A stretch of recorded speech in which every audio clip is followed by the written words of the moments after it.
اللہ کی راہ میں، اللہ کی محبت میں ٹائم ویسٹ کرنا ہی کیا ہے، اور تھک جانا ہی منزل ہے۔ اللہ یہی تو چاہتا ہے مجھے پانے کے لیے تھک جاؤ، تو بس تھک جاؤ تو آخرت میں مل جاؤں گا، دنیا میں تو نہیں ملتا میں کسی کو، تو آخرت میں مل جاؤں گا میں تمہیں۔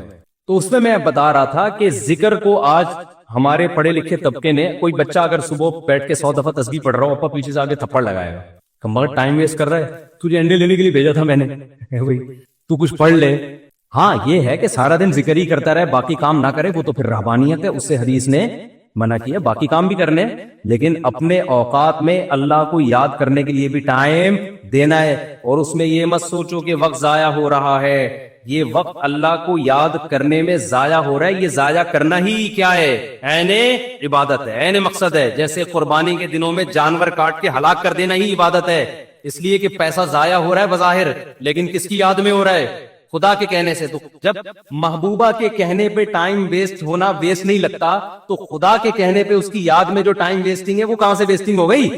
کسی عاشق سے پوچھو کہ محبوبہ نے تمہیں بلایا، وہ کہے گا میں پہلے بہت ٹائم دے چکا ہوں، مزید ٹائم نہیں میرے پاس، وہ تو بھاگا بھاگا جائے گا، وہ کہے گا بھائی اسی ٹائم ویسٹ کرنے کے لیے تو میں جاب کر رہا ہوں، پیسے اس لیے کما رہا ہوں کہ اس کو پکڑائی میں لے کر آؤں میں، تو وہ تو کہے گا میرا تو مقصد ہی یہی ہے۔ تو ایمان والوں کا تو مقصد ہی اللہ کو حاصل کرنا ہے۔ لہذا دیکھو سب سے قیمتی ٹائم پیغمبروں کا ہوتا ہے، پتا ہے نا آپ کو، پیغمبر ایک سیکنڈ بھی کبھی ضائع نہیں کرتے۔ لیکن وہ ایک آیت میں بار بار پیش کرتا ہوں نا، یہ بھی ہمارے حضرت پڑھا کرتے تھے، یہ آیت بڑا مزہ آتا تھا جب حضرت اس کی تشریح کرتے تھے۔ اللہ نے کوہ طور پہ موسیٰ علیہ، مختصر بیان کروں گا، کئی بار بیان کر چکا ہوں، اللہ نے کوہ طور پہ موسیٰ علیہ السلام کو بلایا، پہلی دفعہ اللہ میاں نے موسیٰ علیہ السلام سے پوچھا وَمَا تِلْكَ بِيَمِينِكَ یا موسیٰ، اور یہ تیرے دائیں ہاتھ میں کیا چیز ہے اے موسیٰ۔ اتنا لمبا کلام بظاہر ٹائم ویسٹنگ ہے یا نہیں ہے؟ ابے کیا ہو گیا، تم لوگ بھی تو کچھ ذوق پیدا کرو یار، بظاہر تو یہ ٹائم ویسٹنگ ہے۔ اے اللہ تو نے موسیٰ علیہ السلام کو بلایا ہے، اور تو خود ہی کہتا ہے وقت کا ضیاع کرنا حرام ہے، ناجائز ہے۔ قرآن و سنت سے ہمیں پتہ چلتا ہے انسان کی زندگی میں سب سے قیمتی چیز کیا ہے، وقت۔ حدیث میں آتا ہے من حسن اسلام المرء ترکہ ما لا یعنی، اسلام کی اچھائی یہ ہے لا یعنی چیزیں، یعنی وہ چیزیں جن کا نہ دنیا میں فائدہ اور نہ آخرت میں فائدہ، ان چیزوں کو چھوڑ دو۔ تو نبی نے خود نہیں چھوڑا ہوگا ان چیزوں کو، بیٹھے ہوئے وہ ویسے ہی بیٹھے ہوئے، کیوں بیٹھا ہوا ویسے ہی یار، ویسے ہی کچھ نہیں ہوتا بھائی، کچھ کر لو یار۔ ہاں کچھ کر کر کے تھک گئے ہو اس لیے بیٹھے ہوئے ہو، تو پھر ویسے ہی نہیں ہے، آپ بولے ریلیکس ہونے کے لیے بیٹھا ہوں، ویسے ہی کچھ نہیں ہوتا۔ آج ہمارا زیادہ تر ٹائم ویسے ہی گزر رہا ہے، کوئی بستر پہ پڑا ہوا ہے نا، تو کیا تو کام کر کر کے تھک گیا ہے تو ریلیکس ہو رہے ہیں؟ نہیں بھائی ریلیکس نہیں ہو رہا، 7 گھنٹے سو چکا ہوں میں، 8 گھنٹے سو چکا، اب کیوں سو رہا ہے ویسے ہی؟ تو یہ ٹائم ویسٹنگ ہے یا نہیں ہے؟ ایک ہوتا ہے تھک گیا سو رہا ہے، بنتا ہے بھائی یہ سونا ٹائم ویسٹنگ نہیں ہے۔ ایک ہوتا ہے دماغی کام کر کر کے تھک گیا تو تھوڑا کھیل رہا ہے، کھیل کود کرے گا تاکہ ذہنی تفریح ہو، یہ ٹائم ویسٹنگ نہیں ہے۔ ایک ہے کھیل لیا، آدھا گھنٹہ کھیل لیا، وہ بہت ہے نا، دماغ فریش ہو گیا، اب کوئی ڈھنگ کا کام کرو، مزید کھیل رہا ہے، اب ڈبو کھیل رہا ہے دماغ فریش کرنے کے لیے، ڈبو سے دماغ فریش، ڈبو ہی کہتے ہیں آج کل، کچھ ہمارے زمانے میں ڈبو کہتے تھے، آج کل کیا کہتے ہیں؟ ڈبو ہی کہتے ہیں، ہوتی بھی اس کی طرح ڈبو، اور جو کھیل رہے ہوتے ہیں وہ بھی ڈبو لگ رہے ہوتے ہیں۔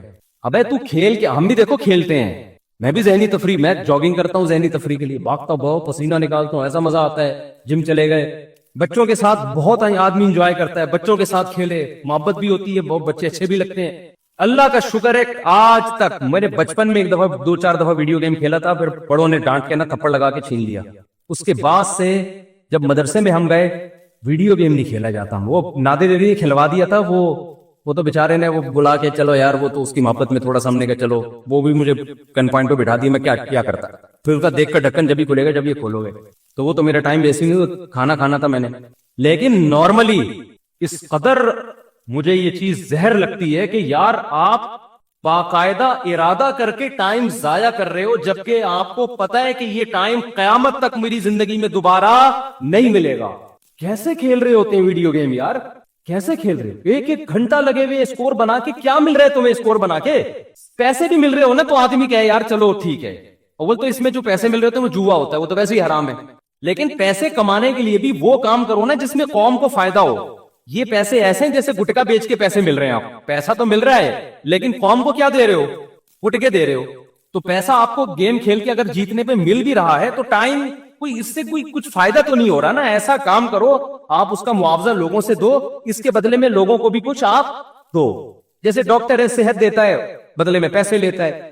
لیکچر آ رہا ہے, وہ 1 گھنٹے کا لیکچر دے گا, لوگوں کو نالج دے گا, اس کے بدلے میں پیسے لے گا. یوٹیوب پہ کھانا پکانے کی ترکیب بنا کے ڈال دی, کچھ نہیں تو چلو خواتین کو کھانا پکانا سکھا دیا, مرد ہوٹل جانے سے بچ جائیں گے, گھر میں کھا لیا کریں گے تمیز سے, اور اس کے بدلے میں آپ کی ارننگ ہو گئی. تو چلو لوگوں کو کوئی فائدہ دے کے لے رہے ہو نا, ویڈیو گیم کھیل کے کیا ہو رہا ہے؟ اور اگر پیسے بھی نہ مل رہے ہو تو پھر تو بالکل ہی فضول کام ہے. باقاعدہ ارادہ کر کے کیا کیا جا رہا ہے؟ Time waste. یہ تو زہر ہے بھائی. میں نے ارطغرل کے بڑے فضائل سنے تھے. ارطغرل میں یوں ہر آدمی لوگوں کے تہجد, میں نے کہا ہم بھی دیکھتے ہیں کیا ہو رہا ہے ارطغرل میں نا. مجھے بتایا بھی اس میں بے حیائی نہیں ہے. میں نے گھر والوں کے ساتھ بیٹھ کے 5 منٹ دیکھا ہے, اس کے بعد مجھ سے دیکھا, میں نے کہا یار یہ کتاب پڑھ لے آدمی زیادہ اچھا, بہت ٹائم ویسٹ. میں نہیں کہہ رہا جنہوں نے دیکھا وہ کوئی صحیح کیا غلط کیا, وہ مفتیوں سے فتویٰ لے لیں, لیکن ٹائم ویسٹنگ ہونے میں تو بھائی ہسٹری پڑھ لو یار اتنی دیر میں.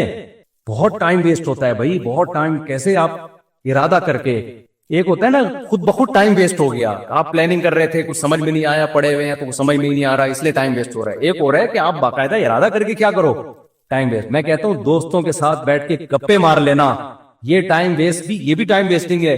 اس میں پھر بھی کچھ نہ کچھ نالج مل جاتی ہے آدمی کو, گپ شپ میں ہی پتہ چل جاتا ہے, کچھ سیاسی تبصرے پتہ چل جاتے ہیں, کچھ اور معلوماتی گپے جب لگ رہی ہوتی ہیں 2-4 کام کی باتیں بھی آ جاتی ہیں اس میں. ارے ابے تبے لڑکے لونڈے لپاڑے بیٹھے ہوتے ہیں نا گٹر کے ڈھکن پہ, ٹائم تو وہ بھی ویسٹ کر رہے ہیں, اس میں بھی کچھ نہ کچھ معاشرے کا ہی پتہ چل جاتا ہے نا, پبلک اس کی کون کی بھاگ کے کہاں گئی ہے, ٹھیک ہے نا. تو یہ ویسے تو غلط نالج ہے, لیکن اس سے یہ تو پتہ چلتا ہے معاشرے میں کیا ہو رہا ہے. بھاگ رہے ہیں لوگ, نہیں بھاگ رہے, یعنی ایک مثال دے رہا ہوں. تو کچھ معاشرے کی سوسائٹی کی نالج ہوتی ہے, انسان کو سوسائٹی کو گائیڈ کرنے میں آسانی ہو جاتی ہے, کیونکہ جو گٹر کے ڈھکن پہ نہیں بیٹھے گا اس کو کیا پتا کہ ہو کیا رہا ہے. سمجھ رہے ہو. آج ایک مولانا صاحب نے مجھے کہا کہ یہ شرن جائز نہیں. میں نے کہا کیوں کہہ رہے اس میں عورتوں سے مشابہت. میں نے کہا کہاں سے مشابہت ہے, پورا ناظم آباد میں ایسے بال رکھے ہوئے, وہ کوئی لمبے بالوں پہ اعتراض کر رہے تھے کہ عورتوں سے مشابہت. میں نے کہا بھائی مرد بہت زیادہ بڑے لمبے بال رکھتے ہیں, آپ کون سی دنیا میں رہتے ہو. ایک مولانا صاحب مجھے کہنے لگے کہ اس پہ فتویٰ دیں کہ محبت کی شادی جائز نہیں ہے. میں نے کہا کیوں کہہ رہی ہیں, ناکام ہوتی ہے. میں نے کہا حضرت آپ پتہ نہیں کس دنیا میں ہیں. ونس اپون اے ٹائم کہ ماں باپ پکڑ کے شادی کر دیا کرتے تھے, اب شادیاں 99% محبت ہی کی ہو رہی ہیں. یہ فتویٰ مارکیٹ میں چلنے والا, وہ پہلے ہوتا تھا کہ بچہ جب سے پیدا ہوا نظر جھکی ہوئی ہے اس کی, اس نے دیکھا ہی نہیں کسی کو. ابا نے کہا کہ وہاں تیری شادی کر رہا ہوں میں, بچہ شرم سے بھاگ گیا. لڑکے کی بات کر رہا ہوں, لڑکیوں میں تو اور شرم ہوتی, شرم سے بھاگ گیا.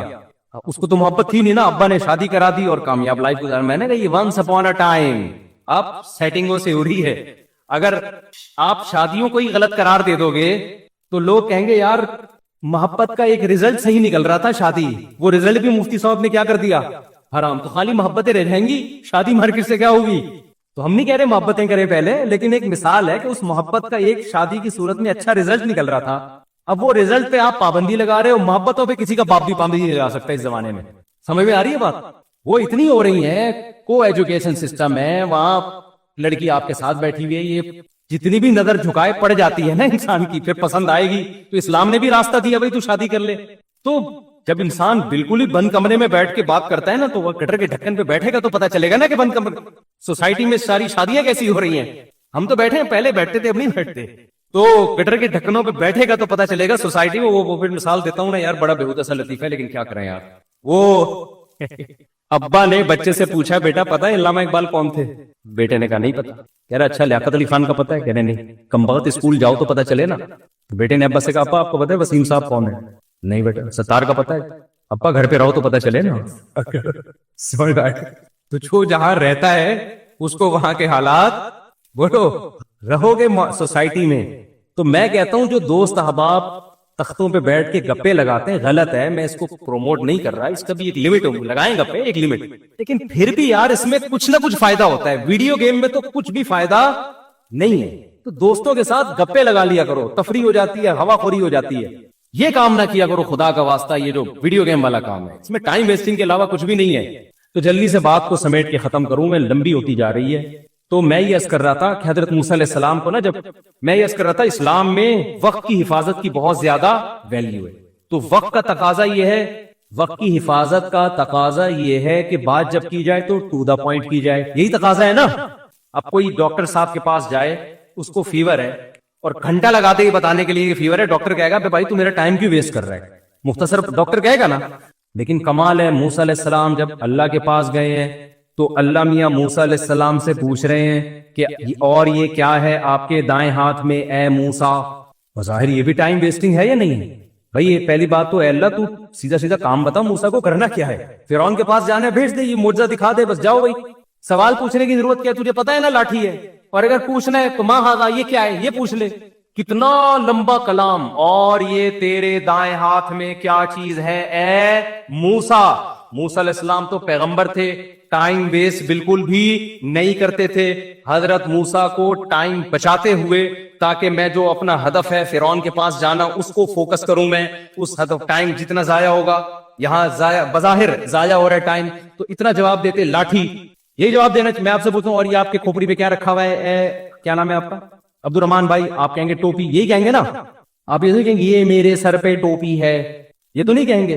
تو موسیٰ علیہ السلام نے ٹائم بچانے کی کوشش نہیں کی، موسیٰ علیہ السلام نے اس سے بھی لمبا جواب دیا۔ قال ہی عصایا، موسیٰ نے کہا یہ میری لاٹھی ہے۔ اللہ نے یہ نہیں پوچھا تھا کس کی لاٹھی ہے، اللہ نے پوچھا تھا اور یہ تیرے دائیں ہاتھ میں کیا چیز ہے اے موسیٰ؟ حالانکہ اے موسیٰ کہنے کی بھی ضرورت نہیں ہے، بات موسیٰ سے ہی ہو رہی ہے۔ اتنا لمبا کلام، اور موسیٰ جواب میں اس سے بھی لمبا کلام، یہ میری لاٹھی ہے۔ اللہ کو غصہ نہیں آیا؟ تو بھائی میں نے صرف جو ٹو دا پوائنٹ بات کرو، میں نے پوچھا یہ کیا ہے، میں نے یہ نہیں پوچھا کس کی ہے۔ ڈاکٹر صاحب کو آپ بتا رہے ہیں کہ میری طبیعت خراب ہے، ڈاکٹر پوچھ رہے کہ آپ کو کیا ہے، آپ کہیں مجھے بخار ہے، گھر میں میری بیگم کو ملیریا ہے، میری پھپھو لانڈی میں ہے، ان کو ان کے کڈنی میں سٹون ہے، میرے چچا امریکہ میں ہے، وہ کووڈ میں مبتلا ہوئے ہیں۔ ڈاکٹر کو غصہ آئے گا نا، بھائی میں نے تمہارے بارے میں جو پوچھا ہے ٹو دا پوائنٹ وہ جواب دو، پورا خاندان کیوں میرے سامنے لا کے بٹھا دیا تم نے؟ غصہ آئے گا نا۔ لیکن جب آئے گا جب ڈاکٹر کو آپ سے محبت نہیں ہو۔ اگر ڈاکٹر کی آپ معشوقہ ہو، معذرت کے ساتھ مثال تو کوئی بھی دی جا سکتی، اگر آپ ڈاکٹر کی معشوقہ ہو اور ڈاکٹر آپ سے ملنے کے لیے بڑے عرصے سے اس نے کلینک کھولی ہی آپ کو پھنسانے کے لیے کہ اس محلے میں کلینک کھولتا ہوں، ہو سکتا ہے کسی دن اس بہانے آ جائے، پھر ڈاکٹر کہے گا اپنی خالہ کے بارے میں بھی رپورٹ پیش کرو، اپنی پھپھو کے بارے میں بھی رپورٹ پیش کرو، اور اپنے ماموں کے بارے میں بھی تفصیل سے بتاؤ، جتنی ڈیٹیل بتا سکتی ہو بتاؤ، پھر میں اپنی پھپھو کے بارے میں بتاؤں گا تمہیں۔ آئی بات سمجھے؟ ہم پھپھو کھیلیں گے آپس میں، پورا خاندان جب تک ختم نہیں ہوگا نا ڈاکٹر خاموش نہیں ہوگا۔ ڈاکٹر کہے گا علاج مقصود نہیں ہے، یہ کلینک تو آپ کو پھنسانے کے لیے کھولی ہم نے، مقصد ہی یہاں ٹائم ویسٹنگ ہے، صحیح ہے نا؟ آپ سے بات کرنا ہی کیا ہے، مقصود ہے۔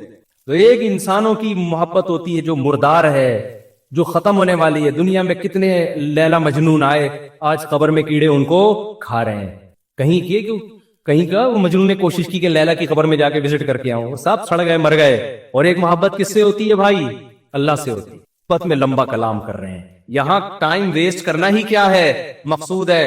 اور موسیٰ علیہ السلام کی محبت کو شے آ گئی اور کہہ رہے ہیں ہیا عصایا، یہ میری لاٹھی ہے، اتوکئ علیہا۔ کوئی لبرل آدمی بیٹھا ہوا ہوتا، سائنٹسٹ وہاں پہ پڑھا لکھا، وہ ٹائم کیلکولیٹ کر رہا ہوتا، اتنی دیر میں موسیٰ علیہ السلام اتنی چیزیں ایجاد کر سکتے تھے قوم کی خدمت، اتنے غریبوں کو کھانا کھلا سکتے تھے۔ یہ کیسے نبی ہے معاذ اللہ ہے بھائی؟ یہ کیا قوم کے قائد بنیں گے؟ یہ کیا قیادت کریں گے؟ یہ لوگوں کو ٹائم بچانے کی ترغیب کیسے دیں گے؟ ان سے تو سوال پوچھا گیا یہ کیا ہے، جواب میں پوری رپورٹ پیش کر دی انہوں نے، اتنا لمبا کلام۔ لیکن موسیٰ کے سامنے کوئی لبرل ایسی بات کرے تو موسیٰ علیہ السلام کہیں گے کمبخت، تیرے دل میں اس خدا کی محبت نہیں ہے، ذرا اس رب کی محبت کی چنگاری پیدا کر لے تو بھی تو ایسے ہی ٹائم ویسٹ کرے گا۔ اور یہ ٹائم ویسٹ نہیں ہے، یہ کائنات بنی ہی خدا کی محبت پیدا کرنے کے لیے، تو یہ تو ساری چیزیں اللہ نے اس لیے بنائی ہیں، تو یہی تو مقصد ہے۔ بلکہ موسیٰ کو جب بھیجا نا اللہ نے فرعون کے پاس، تو موسیٰ علیہ السلام کہیں گے اللہ نہ بھیج، یہی کوہ طور پہ ہی مجھے بٹھا لے۔ وہ تو اللہ نے آرڈر دے دیا تھا فرعون کے پاس جاؤ، تو چلے گئے، ورنہ دل موسیٰ علیہ السلام کا جانے کا نہیں چاہ رہا تھا، بس یہی دل چاہ رہا تھا اللہ سے ہی ہم کلام ہوتا رہوں، میں اللہ سے ہی باتیں کرتا رہوں۔ تو قال ہی عصایا، اب وہاں کوئی لبرل بیٹھا ہوا ہے، سائنٹسٹ بیٹھا ہوا ہے، تو موسیٰ علیہ السلام پر اعتراض کر، موسیٰ علیہ السلام کیا کہہ رہے ہیں، ہی عصایا، یہ میری لاٹھی ہے، اتوکئ علیہا، اس پہ میں ٹیک بھی لگاتا ہوں، واہش بہا علی غنمی، درختوں کے پتے جھاڑ کر اپنی بکریوں کو پتے بھی کھلاتا ہوں، ولی فیہا مآرب اخری، اور اے اللہ بہت سارے اور بھی کام ہیں، پرمیشن دے تو پوری رپورٹ پیش کر دوں تیرے سامنے۔ سمجھتے ہو کہ نہیں سمجھتے؟ تو یہ ہے ذکر اللہ کا فلسفہ، اس لیے صبح و شام کچھ اللہ اللہ بھی ہمیں کرنا چاہیے۔ کوئی بات نہیں ٹائم ویسٹ ہو رہا ہے، دل لگے نہ لگے، لا الہ الا اللہ، کوئی عبادت کے لائق نہیں ہے سوائے اللہ کے، لہ الملک وحدہ لا شریک لہ، اکیلا ہے، اس کے ساتھ کوئی شریک نہیں ہے، لہ الملک، اسی کے لیے بادشاہی ہے، وَلَهُ الحمد، قابل تعریف صرف وہی ذات ہے، یحیی، جس کو چاہتا ہے زندگی دیتا ہے، مردوں کے زندہ پیدا کر دیتا ہے نا، انڈے سے چوزا نکال دیتا ہے، مردہ چیز تھی، وَيُمِیت، جس کو چاہتا ہے موت دے دیتا ہے۔ مائیکل جیکسن نے پورا زور لگا دیا 100 سال زندہ رہنے کا، اللہ نے چاہا 50 سال کے بعد ڈاکٹروں کے پینل کے بیچ میں سویا ہے، صبح پولیس بھی اس کو نہیں اٹھا سکی۔ اتنے بڑے بڑے تصرفات کس نے اپنے ہاتھ میں رکھے ہیں؟ اللہ نے۔ کتنے میڈیکل سائنس نے ترقی کر لی، پھر بھی ڈاکٹر بھی مر جاتے ہیں، اور کوئی ضروری نہیں کہ پوری عمر 50 سال میں مر جاتے ہیں، 40 سال میں مر جاتے ہیں۔ ایسے تصرف والا جس کو چاہتا ہے زندگی دیتا ہے، جس کو چاہتا ہے موت دیتا، جب چاہتا ہے۔ وَهُوَ حَيٌّ لَا يَمُوتُ، خود زندہ رہتا ہے، لا يموت، اس پر کبھی موت نہیں آئے گی۔ وَهُوَ عَلَى كُلِّ شَيْءٍ قَدِيرٌ، اے اللہ ایک ایک جملے میں کیا تیری تعریف کروں، بس کمپلیٹ یہ ہے کہ عَلَى كُلِّ شَيْءٍ قَدِيرٌ، جو چاہتا ہے کر گزرتا ہے۔ کتنا مزیدار کلمہ ہے یا نہیں ہے؟ تو 100 دفعہ پڑھ لو صبح۔ شیطان کیا کرے گا؟ یہاں دل نہیں لگ رہا، یہ بڑا پرابلم ہوتا ہے۔ شیطان کہتے تیرا دھیان نہیں بٹ رہا، مزہ نہیں آ رہا، چھوڑ دو مزے کو یار۔ ہم نے بڑے بزرگوں سے سنا ہے کہ اگر اللہ کے ذکر میں دل نہ لگ رہا ہو نا تو ٹینشن نہ لیا کرو، یہ سوچا کرو زبان تو اللہ کو یاد کر رہی ہے نا، یہ بھی بہت بڑی فضیلت ہے۔ زبان یاد کر رہی ہے کافی ہے، دل بھی انشاءاللہ ایک نہ ایک دن لگ جائے، نہ بھی لگے تو عین منزل ہے، تھکن سے چور ہو جانا۔ کیا خیال ہے؟ نہ لگے دل یار۔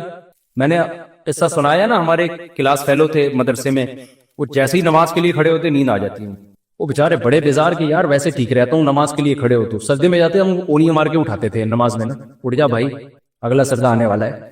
وہ بہت تنگ آ گئے نا، انہوں نے حضرت کو لکھ کے دیا، حضرت نے کہا کہ کوئی بات نہیں یار، آپ جان کے تو نہیں سو رہے نا، اللہ کو یہی ادا پسند ہے کہ نیند آ رہی ہے، دل نہیں لگ رہا، پھر بھی کیا کر رہے ہیں؟ میرے حکم پر عمل۔ مزوں کی زندگی جنت میں ہے، یہاں نماز میں مزہ آ جائے اچھی بات ہے، ذکر میں مزہ آ جائے یہ تو زیادہ اچھی بات ہے، مزہ نہیں آ رہا کوئی بات نہیں، زبان سے کرتے رہو چاہے مزہ نہ بھی آئے، آخرت میں اللہ ذکر کی لذت انشاءاللہ دے دے گا۔ قرآن میں آتا ہے کہ جنتی اللہ کا ذکر کریں گے لذت حاصل کرنے کے لیے، کیونکہ وہاں تو ان کو وہ مزہ آئے گا جو موسیٰ علیہ السلام کو اللہ سے بات چیت میں مزہ آ رہا۔ تو جنتیوں کو اللہ کا نام لینے میں جنت میں ذکر کا کوئی ثواب نہیں ہے، یہاں ثواب ہے، وہاں کوئی ثواب نہیں ہے۔ کیوں؟ وہاں جنتیوں کو مزہ اس کام میں آ رہا ہوگا، اللہ کو یاد کرنے میں، اللہ کی حمد و ثنا کرنے میں، تو اس لیے ذکر میں مزہ آئے نہ آئے کر لیا کرو، ہمت کر کے عادت ڈالو اس کی، کہ اپنے بارے میں یہ وہم ہو جاتا ہے کہ میں کیا ہوں؟ نیک۔ اور یہ وہم اس لیے ہو رہا ہے کہ میں نے نبی کے نام پہ آج تک کوئی دعوت مس نہیں کی، میں کتنا نیک ہوں۔ کیا خیال ہے؟ جب مجھے کنڈوں پہ بلایا گیا میں کنڈے کھانے گیا، میں نے آج تک نبی کے نام پہ کوئی کھانا مس نہیں کی۔ جب مجھے تیجے پہ بلایا گیا سب سے پہلے میں گیا ہوں، اور مرحوم کے نام پہ میں نے 8 لیگ پیس کھائے ہیں، لاتیں کھائی ہیں، لاتیں۔ ہمارے ایک دوست جو ہے نا مرغی کی لیگ پیس کو لاتوں سے تعبیر کرتے، ابھی ہمارا سفر تھا نا تو ان کو لیگ پیس چاہیے ہوتے تھے، وہ مرغی کی لیگ پیس بڑے شوق سے کھاتے ہیں، تو مجھے کہنے لگا یار مجھے لاتیں چاہیے۔ خیریت؟ تو وہاں ہوٹل پہ جا کے بھی بھائی 4 لاتیں لے آؤ۔ ہم نے کہا ایسا نہ ہو کوئی لاتیں مارنا شروع کر دے یہاں پہ، تو نبی کے نام پہ مرغی کے لیگ پیس، چیسٹ اور بکروں کے پٹ بہت شوق سے چانپیں کھائی جاتی ہیں، تو وہم ہو جاتا ہے کہ میں کیا ہوں؟ نیک۔ انسان جب کسی دوسرے کے منہ سے اپنی تعریف سنتا ہے اسے 100% یقین بھی ہو کہ یہ غلط بول رہا ہے، لیکن اسے یہ وہم ہونے لگتا ہے کہ یہ سچ بول رہا ہے، واقعی میں تو ایسا ہوں۔ لوگوں کی تعریفیں لوگوں کے منہ سے سن کے کبھی کسی خوش فہمی میں مبتلا نہ ہو، انسان اپنے عیبوں سے غافل ہو جاتا ہے۔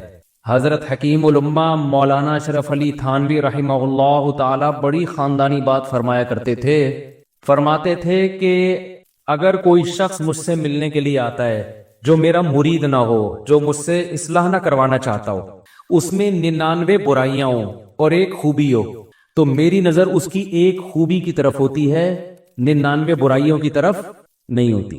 جو چاہتے ہیں کہ مجھ سے اپنی اصلاح کروائیں، پہلے تو پیر و مرشد بنایا جاتا تھا اپنی برائیوں کو ٹھیک کروانے کے لیے، اب یہ چیز مارکیٹ سے کیا ہو گئی ہے؟ شارٹ۔ آپ کسی کو سمجھتے ہیں نا، کسی سے عقیدت ہے، مثال کے طور پر مجھ سے عقیدت ہے، آپ آئے حضرت جی کوئی ہمارے اندر خامی ہو بتایا کریں پلیز، میں بتانا شروع کرتا ہوں ایک دم لال پیلا نیلا ہونا شروع ہو جائے گا، آپ کو کس نے کہا کہ میں ایسا ہوں، ایک دم غصہ آنا شروع ہو جائے گا۔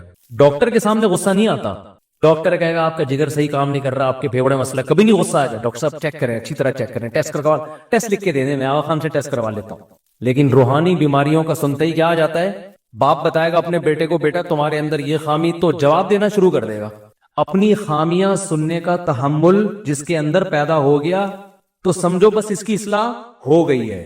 خامیاں تو ختم کبھی بھی نہیں ہوں گی, یہ خامی ختم ہو جائے کہ اپنی برائی سننے کا کی برداشت پیدا ہو جائے, بس اس کا مطلب بندہ ٹھیک ہے. بھائی خامیاں تو کبھی بھی ختم نہیں ہوں گی, وہ تو کبھی ایک خامی ختم ہوئی تو دوسری پیدا ہو گئی, دوسری پیدا ہوئی تو جیسے تہذیب کی ضرورت پڑتی ہے نا, درختوں کی شاخیں نکلتی رہتی ہے, کٹنگ ہوتی رہتی ہے, تو آپ کے اندر بھی برائیاں پیدا ہوتی رہیں گی, کٹنگ ہوتی رہے گی. ایسے بن جاؤ کہ تہذیب کی ضرورت ہی نہ رہے, ایسے نہیں بن سکتے آپ, ایسا یہ ہو ہی نہیں سکتا. جو آدمی کہتا ہے میں بہت صحیح ہوں, میری کو غلطی نہ بتائے, یا اس کو غلطی بتا رہے غصہ آ رہا ہے, اس کا مطلب یہ تو ٹھیک ہے ہی نہیں, یہ ٹھیک ہی نہیں ہے.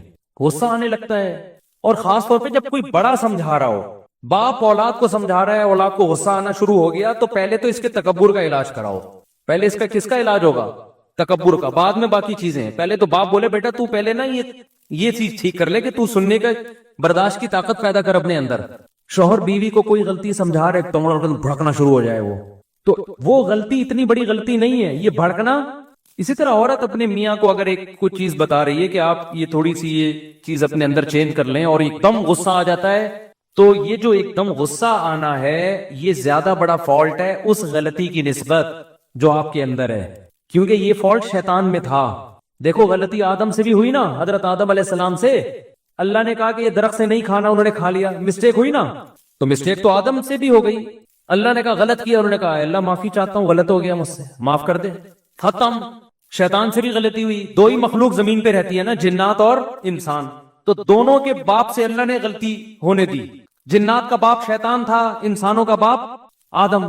آدم سے بھی ہو گئی مسٹیک, اللہ نے کہا کہ بھئی جیسے ہی اللہ نے لباس چھینا تو سمجھ گئے کہ یہ سزا ملی ہے, جیسے ہی لباس چھینا نا جنت کا, سمجھ گئے کہ یہ کیا ملی ہے, سزا.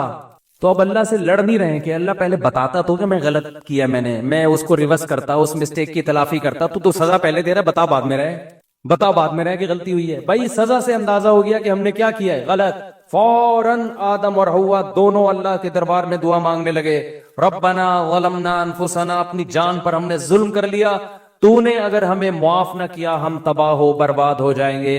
ادھر شیطان سے غلطی ہوئی, اللہ نے کہا نکل جا میرے دربار سے. شیطان کو سزا ملی, اس کو غلطی کا احساس نہیں ہوا, غصہ آ گیا بھائی اس کو. خلقتنی من نار وخلقتہ من طین, دلائل دینا شروع کر رہا ہے خدا کے سامنے. تو بڑوں کے سامنے زیادہ دلائل نہ دیا کریں. باپ ڈانٹ رہے سن لو بھائی, ماں ڈانٹ رہی ہے نہیں زیادہ نہیں بحث کریں. استاذ اگر کوئی بات سمجھا رہا ہے آپ اپنے شاگرد کو, بحث نہیں کرو, سن لو آرام سے تمیز سے, اچھا سر آئندہ خیال کریں گے. آج ڈیبیٹ جو ہے نا, ڈیبیٹ, بحث مباحثہ, اس کو کانفیڈنس کی علامت سمجھا جاتا ہے کہ بڑا کانفیڈنٹ ہے یہ آدمی. تو غلطی کو مان لینا, اس سے انسان کا مقام کم نہیں ہوتا بلکہ بڑھتا, اس سے برداشت پیدا ہوتی ہے. دیکھو اللہ نے جتنے بھی دنیا میں قائد پیدا کیے ہیں ان سے ایسے کام کروائے ہیں کہ ان میں برداشت پیدا ہو, برداشت پیدا ہو. تمام پیغمبروں سے بکریاں چروائی گئی ہیں. آپ سوچو یار, پیغمبر کا مقام دیکھو, اور ان سے کام کیا لیا جا رہا ہے, بکریوں کے ریوڑ ان کے حوالے کیے جا رہے ہیں. موسیٰ کلیم اللہ کیا کم مقام تھا, موسیٰ کلیم اللہ کوہ طور پہ بلا کے اللہ ہم کلام ہو رہا ہے, کام کیا لیا جا رہا ہے, 10 سال بکریاں چراؤ ہے بھائی. اتنے بڑے پیغمبر, ادھر فرعون سے کام کیا لیا جا رہا ہے, مصر کی بادشاہت اور روب دبدبا جلال, کیونکہ اللہ نے اس کو لیڈر نہیں بنانا تھا, اس کو بچپن سے حکومت مل گئی, چاپلوسی کرنے والے لوگ مل گئے, تعریفیں کرنے والے لوگ مل گئے, ہر بات میں یسر جیسر کرنے والے مل گئے بچپن سے. موسیٰ کلیم اللہ ٹینشنوں میں جوان ہوئے, پریشانیوں میں, ملک بدر ہو گئے. ملک بدر ہونے کے بعد بکریاں چرا رہے ہیں, کیونکہ بکری کمزور ہے, غصہ بہت آتا ہے, اس پہ آپ غصہ جاری کر نہیں سکتے, مار کھائے گی مر جائے گی, کچھ بگاڑ نہیں سکتا انسان. جب نبی نے صلی اللہ علیہ وسلم نے فرمایا کہ ہر پیغمبر نے بکریاں چرائی ہیں, تو صحابہ نے پوچھا یا رسول اللہ کہ آپ نے بھی فرمایا ہاں میں بھی اجرت پہ بکریاں چرایا کرتا تھا. سید الانبیاء سے اللہ نے کیا چروائی ہیں, بولو, بکریاں. اس میں 2 فائدے ہیں, ایک برداشت, دوسری تواضع. بکریاں چرانے والے میں تکبر نہیں ہوتا. جنہوں نے لیڈر بننا ہوتا ہے ان کے اندر اگر تکبر ہے تو وہ اپنی پوں پھاں میں ہی لگے رہیں گے, وہ قوم کے کسی کام کے نہیں ہوں گے. سمجھتے نہیں ہو بات کو, میرا خیال ہے وہ پوں پھاں میں لگا رہے گا. تو دل میں عجب ختم ہو جائے، بس بات کو سمیٹ رہا ہوں، خود پسندی، میں بس ہر وقت آدمی کیا کرتا رہے، میں ہوں، لوگوں سے تعریفیں سنتا رہے اپنی بیٹھ کے. تو ان پہ علماء نے الگ الگ بحث کی ہے، خود پسندی کیسے ختم ہوتی ہے، حسد کیسے ختم ہوتی ہے، کیسے ختم ہوتا ہے حسد، اور تکبر کیسے ختم ہوتا ہے. لیکن علماء کہتے ہیں، کیونکہ یہ صوفیہ کرام کا ٹاپک ہے نا، تو اس کو تصوف میں زیادہ اٹھائے کہ ایک چیز اگر اپنے اندر پیدا کر لو، ایک بیماری سے کا علاج کر لو، تو یہ سارے انڈے بچے خود ہی ختم ہو جائیں گے. وہ ہے دل سے دنیا کی محبت نکال دو، اللہ کی پیدا کر دو، بس یہ سارے انڈے بچے کیا ہو جائیں گے. جب آپ کے دل میں اللہ کی محبت، اللہ کو تلاش کرنے کی چاہت، تو کسی کی دولت دیکھ کر آپ کو جیلسی ویسے ہی نہیں ہوگی، کیونکہ وہ آپ کا محبوب ہے ہی نہیں. جیلسی جب ہوتی ہے جب محبوبہ آپ کی اور کسی اور کی گود میں جا کے بیٹھ جائے، کسی اور کے ساتھ سیلفیاں لے رہی ہے، ٹیٹیں کسی اور کے ساتھ مار رہی ہے، تو آپ جلو گے نا. لیکن اگر وہ آپ کی دھتکاری بھی ہے، محبوبہ ہی نہیں ہے، بھاڑ میں جائے جہاں مرضی جا کے بیٹھے، تکلیف ہوگی آپ کو. بھائی دل کے ارماں آنسوؤں میں اس وقت بہتے ہیں جب ان کے بچے آپ کو ماموں کہتے ہیں. ہر ایک کے بچے آپ کو ماموں کہیں، اس سے آپ کو تکلیف نہیں ہوتی. جب ان کے بچے آپ کو ماموں، جس سے آپ کی سیٹنگ تھی، سیٹنگ آپ کی تھی، شادی اس کی کہیں اور ہو گئی، یہ ایک دھچکا لگا، یار یہ کیا ہو گیا، میری نہیں ہوئی. پہلا دھچکا یہ کہ میری نہیں ہوئی، ریجیکٹ، اس پہ غم ہوتا ہے، اس کے ابا نے انکار کر دیا. پھر جب اطلاع ملتی ہے کہیں اور منگنی ہو گئی ہے، دوسرا دھچکا لگتا ہے کہ نہیں لگتا. پھر جس دن بارات آتی ہے اور دلہن رخصت ہو کے جاتی ہے، ایک اور دھچکا لگتا ہے، بے اب تو نکاح بھی ہو گیا، رخصتی بھی ہو گئی. پھر جب اطلاع ملتی ہے بچہ ہو گیا، کیسا جلے گا کہ نہیں جلے گا. اور جب بچہ بڑا ہو کر آپ کو بولے گا ماموں ہے بھائی، یہ کہ کمبخت، ساتھ غیروں کے میری قبر پہ آتے کیوں ہو، تم جلاتے نہیں مجھ کو تو جلاتے کیوں. جلانے کا مطلب زندگی دینا. شاعر جو ہے نا، محبوبہ کے غم میں مر گیا، قبر میں چلا گیا، محبوبہ قبر پہ زیارت کے لیے آ رہی ہے، آئی بھی اپنے بھائی کے ساتھ. تو وہ کہتا ہے کمبخت تو مجھے زندگی نہیں دے سکتی، جلا نہیں سکتی، تو کسی اور کے ساتھ آ کے تپا کیوں رہی ہے مجھے تو. یعنی قبر پہ تو کم از کم اکیلے آ جائے نا ملنے کے لیے، قبر پہ بھی بھائی کے ساتھ نہیں، یا میرے اپنے عاشق کے ساتھ آ رہی ہے جس میں جل رہا ہوں. یعنی تیری سیٹنگ کہیں اور ہو گئی تھی، تو اس بندے کے ساتھ آ رہی ہے میری قبر پہ. ساتھ غیروں کے میری قبر پہ آتے کیوں ہو، تم جلاتے نہیں مجھ کو تو جلاتے کیوں ہو. تو جب جلے گا نا، جب محبوبہ آئے گی ولن کے ساتھ اس کی قبر پہ، کیا خیال ہے، پھر جلے گا یہ. تو جب وہ آپ کی محبوبہ ہی نہیں ہے میرے بھائی، تو پھر کسی کے ساتھ بیٹھے آپ کو اس سے تکلیف نہیں، آپ کے ریجیکٹڈ ہے، وہ پسند نہیں کیا آپ نے اس کو. تو دنیا اگر ریجیکٹڈ مال بن جائے آپ کا، دل سے نکل گئی محبت، گاڑیوں کی، بنگلوں کی، دولت کی، اور اللہ کی محبت آ گئی اس کی جگہ، تو پھر یہ دولت کسی کے پاس دیکھ کر آپ کو جیلسی، بولو حسد ہی نہیں ہوگا، پیدا ہی نہیں ہوگا. حسد کے جو کیڑے مکوڑے ہیں، یہ اللہ کی محبت ایسا اسپرے ہے کہ یہ حسد کے جراثیم کو نگل جائے گی آپ کے لیے، کہ یہ کوئی بڑی چیز ہے ہی نہیں. اور عجب خود پسندی بھی ختم ہو جائے گی، اس لیے کہ انسان کو جس سے محبت ہوتی ہے نا، وہ چاہتا ہے مجھے ہر قیمت پہ محبوب چاہیے. تو محبوب اگر تعریف کرے گا تو خوش ہوگا، محبوب کے علاوہ لوگوں کی تعریفوں کو لفٹ نہیں کراتا، اس کی نظر میں اس کی ویلیو نہیں رہتی ہے.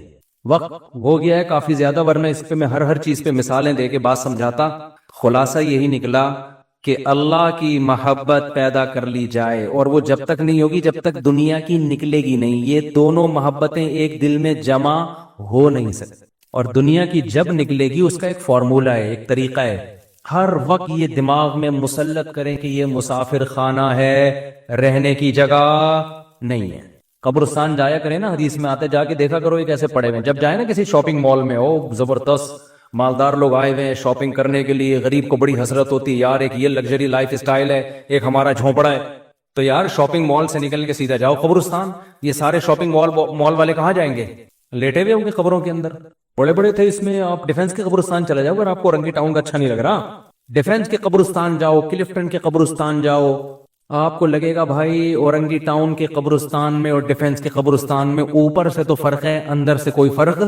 اوپر تو ہوگا شاید کوئی تختیاں وختیاں لگی ہوئی ہوں گی، تو اندر سے صاحب جتنے کیڑے مچھر کالونی والے کی خبر پہ ہوتے ہیں، اتنے ہی کیڑے ڈیفنس کے اندر جو لیٹا ہوا ہے اس کی لاش پہ بھی اتنے ہی کیڑے. ملیر کینٹ ڈیفنس، اور اللہ بھلا کرے کلفٹن، گلشن اقبال، قبرستان اندر سے سب کے ایک جیسے. ختم 2 دنوں کی کہانی ہے یار، گزر گئی گزران، کیا جھونپڑی کیا میدان، ختم ہونے والی دنیا ہے.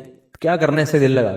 لا احب الآفلین، ابراہیم علیہ السلام نے جب دیکھا نا سورج کو، ستارے کو دیکھا تو کہا کہ شاید یہ میرا معبود ہے. جب وہ غائب ہو گیا تو فرمایا لا احب الآفلین، میں فنا ہونے والوں سے محبت نہیں کرتا. اور اللہ کی محبت پیدا ہوتی ہے ذکر اللہ کی کثرت سے. جب انسان عبادت کی کثرت کرتا ہے تو دل کس کی طرف مائل ہونا شروع ہو جاتا ہے؟ اللہ کی طرف سے. اور اللہ کے لیے قربانیاں دینے سے. قربانی کا مطلب اپنی خواہشات کے خلاف جب اللہ کے لیے چلیں گے تو دل اللہ کی محبت اس میں پیدا ہونا شروع ہو جائے گی. تو اس کا سب سے بڑا فائدہ دنیا میں ہوتا ہے. دنیا میں جو اللہ سے محبت کرتے ہیں جو فوراً فائدہ ملتا ہے وہ سکون قلب، اطمینان، ایسے مزے کی زندگی، خوشی راحت والی زندگی. ایسا قرآن کہتا ہے الا بذکر اللہ تطمئن القلوب. وہ کسی نے ایک ویڈیو شیئر کی کہ یورپ میں کسی کنٹری میں کوئی خودکشی کے لیے جا رہا ہے تو ایک دم کسی نے بچا لیا نا، اس کو قربانی دی بس ڈرائیور نے. تو لوگوں نے کمنٹس کیے ہوئے تھے دیکھو وہاں کے لوگ کتنے اچھے ہوتے ہیں، بس ڈرائیور نے بس روک کے جا کے پکڑ کے خودکشی سے روکا ہے. واقعی بڑا اچھا کام کیا، اپریشیٹ کرنا چاہیے. لیکن یہ نہیں دیکھ رہے کہ ایک خام میں خودکشی کر کیوں رہا ہے کوئی.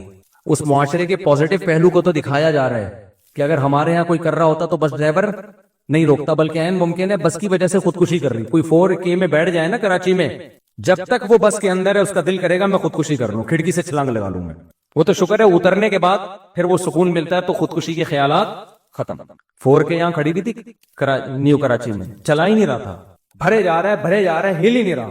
بڑی بس ہے تو لوگوں نے پیچھے ایسے ایسے باتیں شروع کر دی، کوئی کہہ رہا تجھے اس کو نیمبو چٹاؤ، نیمبو پھر یہ ہلے گا. ڈرائیور نا ایسے لگتا ہے پی پا کے بیٹھ گیا آرام سے، بس اسے کوئی غم نہیں ہوتا پیچھے کس پہ کیا گزر رہی ہے. تو ہمارے ہاں تو یعنی وہ جو بس ڈرائیور نے اس خاتون کو یا مرد کو جو بھی تھا اس کو خودکشی سے بچا لیا، بڑا اچھا کام کیا. انسانیت کو بچانا تو بہت بڑی عبادت ہے، موت سے بچانا. تو اس معاشرے کا یہ ایک پازیٹو پہلو ہے. لیکن ایک بہت بڑا نیگیٹو بھی ہے کہ جہاں اتنے پازیٹو لوگ رہتے ہوں جو اپنی جان پہ کھیل کے دوسروں کو بچا رہے ہوں، وہاں اتنے نیگیٹو پیدا کیسے ہو گئے جو خودکشی کرنا چاہتے ہوں. نہیں آ رہی بات سمجھ. اور جہاں ہم جیسے اتنے نیگیٹو لوگ رہتے ہوں اس کے باوجود بھی اتنے لوگ خودکشی نہیں کر رہے، تو کوئی خوبی ہے نا یہاں پہ. وہ خوبی یہ کہ یہاں اللہ ہے جو تسلیاں دیتا ہے، بے روزگاروں کو بھی تسلی دیتا ہے. رزق کس کے ہاتھ میں؟ میرے ہاتھ میں. ہر سال امتحان میں فیل ہونے والوں کو بھی تسلی دیتا ہے کہ دیکھو کتنے لوگ جو چور تھے اور کیا بن گئے وہ پاکستان میں. کتنے لوگ کچھ بھی نہیں آتا تھا کہاں پہنچے ہوئے ہیں. تم تو فیل ہو گئے نا میڈیکل کالج میں، ڈاکٹر بن کے کیا کر لیتے تم. خیر یہ تو ایک میں مزاح کر رہا ہوں. حقیقت میں وہ ایک ہے نا کہ ایک آدمی کا بچے کا تعارف کروا رہا تھا، یہ ڈاکٹر ہے، یہ فلاں ہے، یہ انجینئر ہے، یوں ہے. تو لوگوں نے کہا کہ اور یہ کیا ہے؟ اس نے کہا یہ چور ہے. تو اس نے اس کو گھر میں رکھا ہوا کیوں؟ کہہ رہے کما کے یہی لے کر آتا ہے سر، باقی سارے کچھ بھی نہیں کرتے. تو اللہ کی طرف سے تسلیاں ملتی ہیں غربت میں، مہنگائی میں، بیماریوں میں. کل ایک بزرگ سے ملاقات ہوئی پنجاب میں لاہور کا سفر تھا نا 1-2 دن کے لیے. تو ایک بڑے بوڑھے سے ملاقات ہوئی، آرمی کے کوئی بڑے آفیسر تھے، سلام دعا تھی ان سے. تو وہ اپنے بوڑھے والد کی بڑی خدمت کر رہے تھے. ہم جب گئے تو انہوں نے اپنے والد صاحب سے بھی ملوایا. کتنا اچھا لگتا ہے کہ انسان اپنے بوڑھے باپ سے بھی سب کو ملوا رہا ہے. اس کی علامت ہوتی ہے اپنے باپ کو عزت. حالانکہ میرے ان کے والد سے کوئی نہ سلام دعا نہ کچھ بھی نہیں، لیکن جو بھی ان کے پاس جائے گا وہ سب سے پہلے کس سے ملوائیں گے؟ بیڈ پہ پڑے ہوئے ہیں بوڑھے آدمی. مجھے بڑا اچھا لگا، دیکھو جتنی عزت یہ دے سکتے ہیں اتنی عزت دے رہے. تو نہ اولڈ ہاؤس میں جمع کرایا ابا کو، وہیں گھر میں خدمت ہو رہی ہے. میں گیا تو وہ بوڑھا بیچارہ کیا کہہ رہا ہے، بس دعا کرو میری مغفرت ہو جائے. بستر مر پہ ہوں، موت کے لیے تیار ہوں، کوئی غم نہیں ہے ایک غم کے سوا، وہ کیا ہے؟ آخرت میں بخشش. بس اتنا اچھا لگا مجھے کہ دیکھو مسلمان کا خاتمہ کتنا اچھا ہوتا ہے. دنیا دار آدمی کا خاتمہ اچھا نہیں ہوتا. وہ کہ یار میں مر کیوں رہا ہوں، میں کیوں مرا ہوں، مفتی صاحب کچھ ڈاکٹر لاؤ کو ٹیکا لگائے میں بچ جاؤں. مسلمان کو غم نہیں ہوتا، موت زندگی کا اتنا ٹینشن نہیں ہے. اس کو ٹینشن یہ ہے کہ آخرت میں بخشش ہو جائے. اور حدیث میں آتا ہے نبی نے فرمایا جس کو موت کے وقت اللہ سے امید بھی ہو اور اپنے گناہوں کا خوف بھی ہو تو اس کا مطلب اللہ اس کو معاف کرنا چاہتا ہے اور اس کی بخشش چاہتا ہے. یہ کنڈیشن بہت اچھی ہے کہ اپنے گناہوں سے ندامت بھی ہو آخری وقت میں اور کچھ اللہ سے امیدیں بھی ہوں کہ بھئی ہمارے اعمال تو نہیں ہے، شاید اللہ بخش دے، رحمت کر دے. تو یہ تسلیاں ہمیں اللہ کی وجہ سے ملتی ہیں. جس کا جتنا گہرا اللہ سے تعلق ہوتا ہے اتنا ٹینشن لیس ہوتا ہے وہ. اور جو اللہ سے جتنا دور ہوگا تو ٹھیک ہے خودکشی کرنے والوں کو بچائے گا تو انسانیت کے ناطے، لیکن کوئی بھروسہ نہیں ہے کل خود ہی اسی پل پہ کھڑا ہو اور کوئی دوسرا اس کو بچا رہا ہو. اللہ تعالی ہمارے دلوں میں اپنی محبت پیدا فرمائے اور ہمارے دلوں کے قبلوں کو اللہ درست فرمائے.